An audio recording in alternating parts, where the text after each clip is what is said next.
এই দেখেন ছাদ বাগানের আরেক পাশে মালটা, এটা একটা মালটা, চায়না থ্রি মালটা। কত সুন্দর দেখেন, মালটার ফুলগুলো নাড়ছে, কিছু কিছু মালটা এই তো ধরছে, একটা বড় আছে, সুন্দর দেখেন।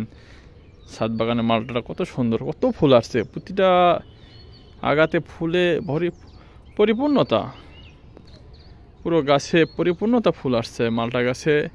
পাশে আছে লেবু গাছ, সাথে পেয়ারার গাছ আছে, লেবু গাছ। দেখেন লেবু গাছে প্রচুর ফুল আসছে।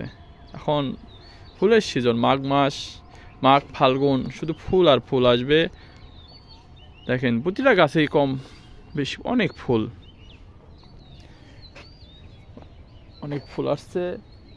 এই পাশে একটা কট লেবু, এই যে ছোট ছোট লেবু হয়, ছোট কমলার মতন লেবুটা ধরে, সুন্দর দেখেন। এটার প্রচুর ফুল, কাছে একটু জুম করে দেখায়, দেখেন কত ফুল আর ফুল। গাছটাতে অনেক ফুল আসছে, আশা করি এই গাছগুলোতে প্রচুর ফল আসবে ইনশাল্লাহ। আপনার দোয়া রাখবেন ছাদ বাগানে যেন আরও একটু উন্নতি হয়।